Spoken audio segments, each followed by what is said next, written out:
Okay, thank you for joining me on the YouTube channel. You know, most of the people here have said to me, I just wish you'd preach longer than 5 or 6 minutes. You know, they want the 25-minute one. But we're doing the YouTube channel now so that more people can get more messages in. And here's a good one for you. And I'm kind of turning this way because the wind has shifted. When did the seasons of Noah begin? Matthew 24, as it was in the days of Noah, so will it be at the time of the coming of the Son of Man. All right, this is very interesting because the pivotal point of all end-time prophecy, everybody will agree with me on this if they love prophecy, the evangelical community, 1948. Everybody knows 1948 was when Israel was reestablished as a nation, when the UN partitioned Palestine to give the Jews access back to the land. And David Ben-Gurion on May 14th, 15th announced the nation of Israel was now in existence. And it's real interesting because it had to be called Israel because the prophecy said it would be Israel. It wasn't going to be Palestine. It wasn't going to be Judah, Judea, or Zion. These were names, I don't know if you know this, these were names that were almost chosen by the State Department for the reestablishment of this.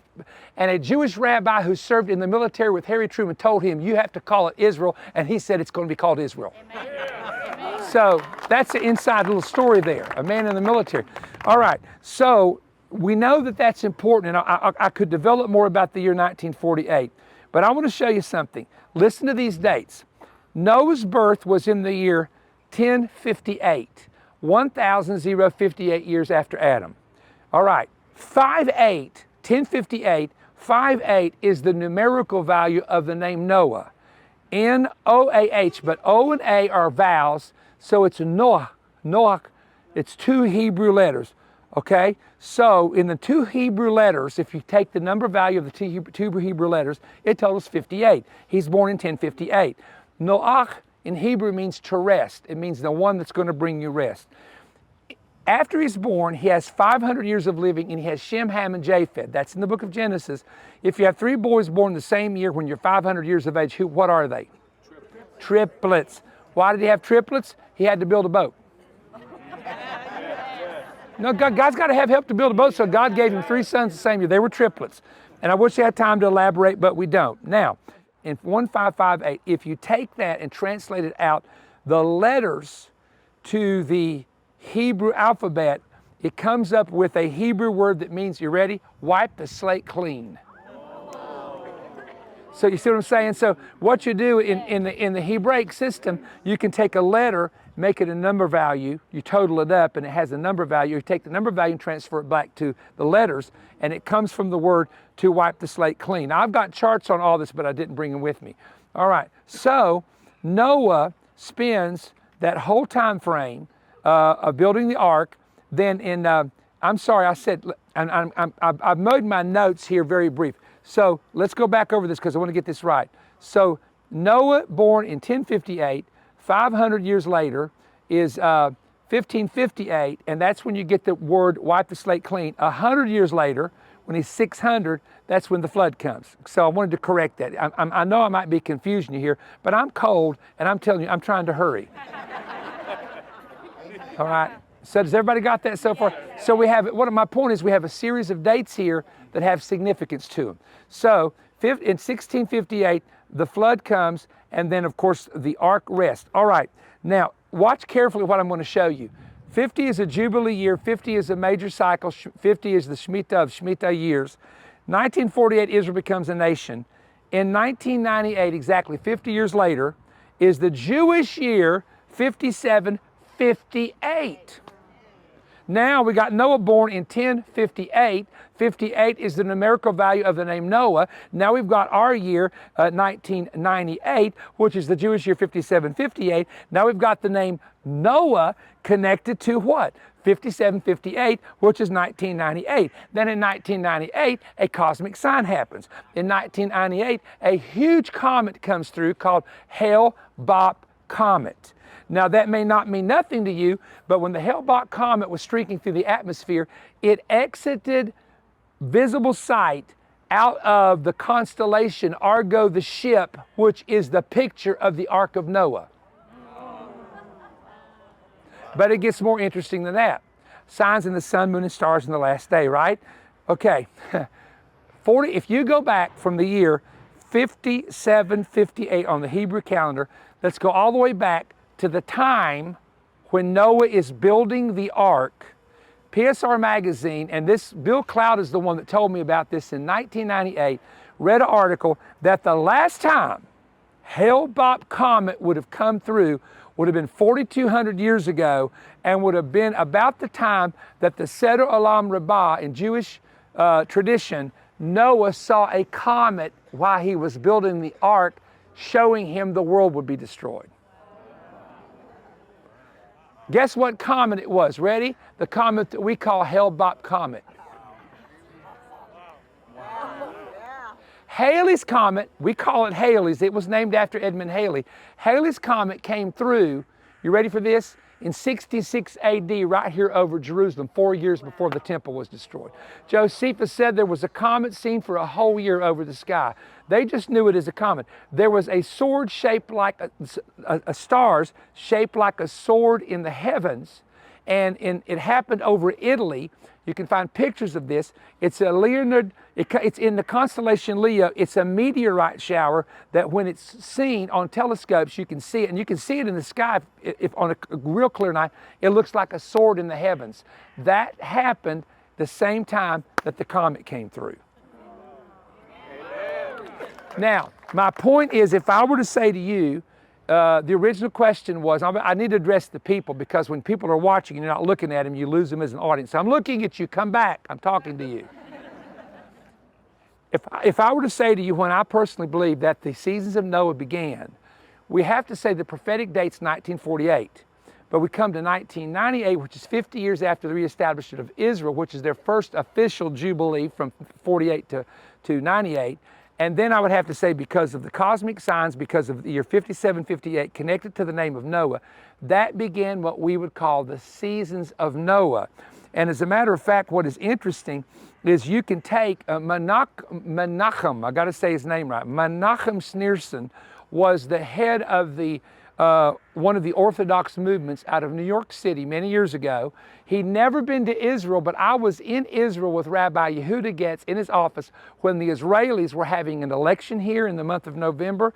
And Getz told me, I don't know if I should say this, but Getz told me that Menachem Schneerson could sit in New York and control the election in Israel. Because he had all these Orthodox men here, he could tell them how to vote, right? And he never came to Israel, and they were building him a house, and he passed away before he ever could move into the house. Never came to Israel. This is what I was told. Never visited, was going to move here in his latter years. When Schneerson did this year that the comet came through, you ready for this? He formed the acrostic using every word and every number, the seasons of Noah. So he even identified the time frame I'm giving you about the seasons of Noah.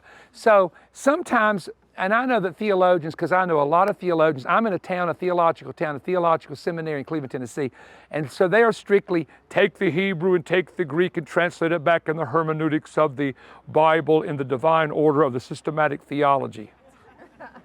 Okay. Basically, they're saying rightly divide the word, and I understand it, but there are levels of understanding in the Hebrew, and there are methods of interpretation. There are rules that they use that we don't even know anything about. And when you look at some of these rules and apply them, you find out that some of these actually do have hints and clues. What do? We still go back to the Word. We still go back to the Hebrew, to the Greek. Sound doctrine is found in the teaching of the Word as it is in the text. But this is the type of thing most people are not aware of, and I've been doing this for 40 years. And one of the things I've done, and I'm going to conclude with this, is every year for 9 years, most of you know this if you follow my ministry, when the Jewish New Year changes, I have always looked at either the Jewish New Year and looked at the symbolism or the meaning of that year based on all let me talk about it, Hebraic hermeneutics that I study to try to interpret, is there a hint what will happen that year? And anybody who's followed this knows I haven't missed 1 year in 9 years of what happened as a general rule for that year. And this year's Jewish New Year, if you watch the Manifest telecast, if you watch the program where I taught this, or if you got the CDs or DVDs from it, was the year of the cross, the year of God providing supernaturally for His people, and the necessity of having faith this next year for provision and He will do it with your faith. And that's what this year that we're in right now is about. Well, how many of you like that kind of stuff? All right. Well, I've been preaching to the people, city of Jerusalem here. Beautiful. It's a little cool today because we're in the winter months, but we thank you for joining us. And I also want to mention to you that every year we have an international prophetic conference. We probably have the best, this is my opinion, the best speakers that are known around the world coming to our conference for 11 services in 4 days, approximately 4 days. We have the main event in the fall months, which is an great camp meeting with Pam's Fall Festival. We have other, Bill Cloud has his conferences in our building. We have a building that seats about 4,000 people in Cleveland, Tennessee. We'd like to have you come if you hear there's a conference going on. The mayor told me we're going to have to build more hotels for your people. Yeah, everywhere we go, they're having to build more hotels. Are you with me? Because they're out of room in Israel. They're out of rooms. You can't get rooms in the inn, man. Sign of the time. They didn't have any rooms in Jesus' day in Bethlehem. They ran out of rooms, and we're in the last days because they're running out of rooms in Jerusalem with everybody coming. It's really true. They're running out of hotel rooms. There's no hotel rooms. So that's the kind of thing that John Noseworthy, who used to own Noseworthy Travel, he said, man, I'm telling you what, Perry Stone's the only man I know that can look at a rock and find a prophecy underneath it. No, we'll stay in the Word. We'll give you the prophecies of the Word. Thank you for joining me, everybody. Thank you for joining me. God bless you. Give the Lord a hand for the city of Jerusalem. Give us a thumbs up. We appreciate it. Now you can hear the latest word on the last days that reveals details of where we are now and what and where major events will happen in the near future from the world's leading prophetic teachers. The 2023 Prophetic Summit is now available to everyone on 13 CDs or on 13 DVDs and also available on an audio flash drive. Here are the speakers and their messages. Jonathan Cahn explained how the demon gods have returned. Lance Wallnau used a whiteboard and taught, this is about to change everything. And also the eye-opening message, heaven is about to do an earth invasion. Mark Biltz used Hebrew charts and pictures to illustrate his messages, called Connecting the Dots, and one called The Stunning Harbingers of Things to Come. Bill Cloud, a master of Hebrew, taught on the spirit of prophecy and the spirit of idolatry. He also revealed the secret of repairing the breach. Jimmy Evans took us on a fascinating journey from the 1800s to this present age, explaining the timeline of prophetic events. Now here's what I did. I used numerous scriptures and pictures to illustrate these 5 messages. Something I have missed concerning the pre-tribulation rapture. The next message was called The Secret of the Wedding and the Marriage of the King. You will also hear in this series the fascinating revelation from the book of Daniel called the Future Millennial Events and the first 75 days when Jesus rules on earth. You will also discover amazing details when Christ returns to earth in the message, White Lightning, the King Messiah, and his battle map. In my 5th message, discover the 4 biggest things that will happen just before the rapture of the church. Now, you will enjoy 13 hours, imagine that, 13 hours of dynamic prophetic teaching that will leave you encouraged, excited, and informed about the last days. The CD album is $65, and the offer number for that is 23PS-CD. The DVD album is $95, and that offer number is 23PS-DVD. Now, the DVDs will have all the pictures and the PowerPoints and the scriptures that were on the screens. Don't forget that. The audio flash drive is also available for $65 by requesting it and using offer number 23PS-USB. You can call toll-free at 1-888-21-BREAD or order online at our website at perrystone.org or send the offer number and send us a note with the check to Perry Stone Ministries, P.O. Box 3595, Cleveland, Tennessee 37320. I can guarantee you this.